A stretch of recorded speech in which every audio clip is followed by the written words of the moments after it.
अस्सलामुअलैकुम वरहमतुल्लाहि वबरकातुहू।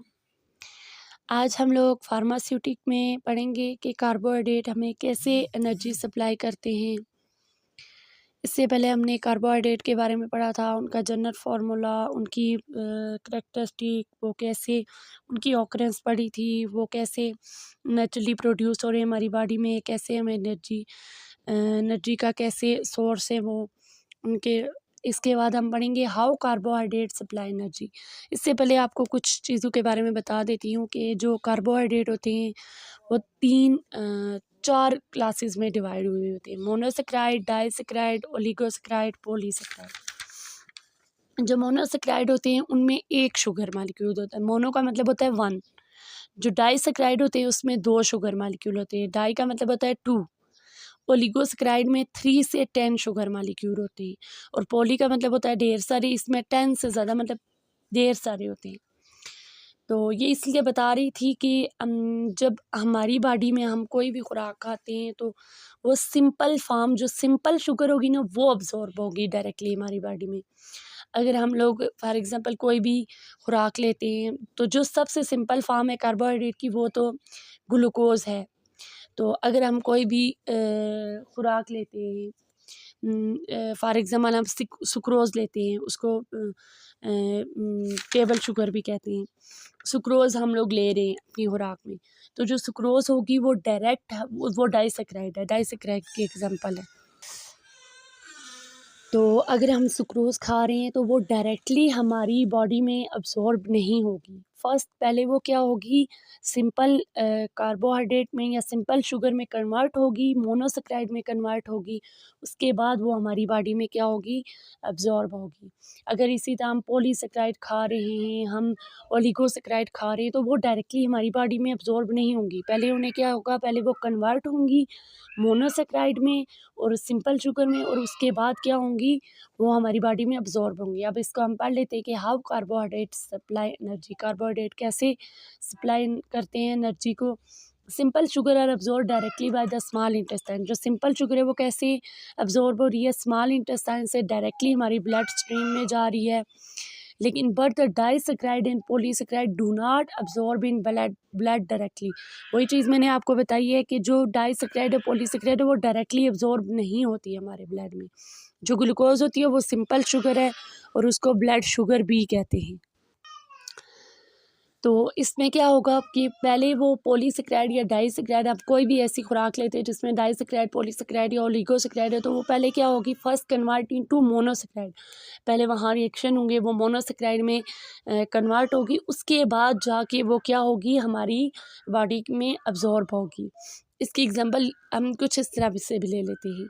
अगर हम खाना बहुत छोटे छोटे चबा चबा के बहुत छोटे छोटे टुकड़े करके खाएंगे तो वो जल्दी हाज़म हो जाता है। इसी तरह अगर हम लोग खाने को मतलब बड़े बड़े नवाले लें तो वो हाज़म नहीं होता जल्दी। तो दिस बॉन्ड ब्रेकिंग आल्सो। अब जब ये बॉन्ड टूटेंगे डाइसेक्राइड पॉलीसेक्राइड के और वो मोनोसेक्राइड में कन्वर्ट होगा, तो वो भी क्या होगा, उस टाइम भी एनर्जी प्रोवाइड करेगा हमारी बॉडी को। और then the monosaccharide are absorb by blood, और फिर क्या होगा, मोनोसेक्राइड हमारे ब्लड में अब्जॉर्ब हो जाएंगे। तो ये था कि हमारी बॉडी में कैसे एनर्जी सप्लाई करते हैं कार्बोहाइड्रेट्स। उसके बाद आ जाता है function of carbohydrates in animal body, के फंक्शन क्या होते हैं, कार्बोहाइड्रेट्स क्या फंक्शन करता है हमारी बॉडी में। तो सबसे पहला इसका फंक्शन है कंस्ट्रक्शन ऑफ बॉडी ऑर्गन, कि ये आपके बॉडी के ऑर्गन बनाने में अहम किरदार अदा करता है। आपकी बॉडी में एनर्जी होगी नहीं होगी, कार्बोहाइड्रेट नहीं होंगे, तो आपकी बॉडी के ऑर्गन प्रॉपरली काम नहीं करेंगे। प्रॉपरली वो जैसे हार्ट है तो हार्ट प्रॉपर काम नहीं करेगा, मैदा एनर्जी नहीं मिलेगी तो कुछ भी प्रॉपरली काम नहीं करेगा। तो ये क्या करेगा कि ये आपकी बॉडी को एनर्जी देगा और आपके जो मुख्तलिफ अज़ाएँ हैं, बॉडी ऑर्गन्स हैं, उनकी कंस्ट्रक्शन में हेल्प करता है। और उसके बाद क्या है, assist in body absorption of calcium. उसके बाद क्या है कि ये आपकी बॉडी में कैल्शियम की अब्जॉर्प्शन में मदद करेगा। अब कैल्शियम क्या है, कैल्शियम हड्डियों के लिए, दांतों के लिए बहुत ज़रूरी है। इसके बाद सेकेंड ईयर में आपका एक चैप्टर भी है कैल्शियम के हवाले से, उसमें हम उसका कैल्शियम का रोल भी पढ़ेंगे कि कैल्शियम की कमी हो जाए या ज़्यादती हो जाए, इससे मुख्तलिफ बीमारियाँ हो जाती हैं। तो तो जो कार्बोहाइड्रेट्स है वो आपकी बॉडी में क्या करते हैं, कैल्शियम को अब्जॉर्ब करवाते हैं। और अगर ये कार्बोहाइड्रेट मौजूद नहीं होंगे तो आपकी बॉडी में क्या होगा कि कैल्शियम की अब्जॉर्प्शन नहीं होगी। और इसके अलावा नेक्स्ट क्या है, help in lowering cholesterol level. अब ये कोलेस्ट्रॉल लेवल को कम करने में हेल्प करती हैं। तो ये आपकी बॉडी में फैट्स के लेवल को, चर्बी के लेवल को कम करते हैं। इसके बाद आ जाता है provide nutrient to the friendly bacteria in digestive tract that help in digestion. इसके बाद क्या है कि ये हमारी बॉडी में कुछ ऐसे बैक्टीरिया होते हैं जो कि फ्रेंडली बैक्टीरिया, जिनको हम नॉर्मल फ्लोरा या फ्रेंडली बैक्टीरिया कहते हैं। वो बैक्टीरिया क्या कहते हैं, हमारी जो है इसमें डाइजेशन वगैरह में या बहुत सी ऐसी जगह जहाँ पे वो हमारे लिए बेनिफिशियल होते हैं। तो जैसे इसकी एग्जांपल आ जाती है ई कोलाई। ई कोलाई जो है हमारे मैदे में होता है और ये हमारे डाइजेशन में हेल्प करता है। तो ये क्या करते हैं, अब उनको एनर्जी कौन प्रोवाइड करता है, उनको भी एनर्जी कार्बोहाइड्रेट प्रोवाइड करते हैं। तो ये क्या करते हैं, प्रोवाइड करते हैं न्यूट्रिएंट टू फ्रेंडली बैक्टीरिया, उन फ्रेंडली बैक्टीरिया को जो डाइजेस्टिव ट्रैक्ट में होते हैं और डाइजेशन में हेल्प करते हैं।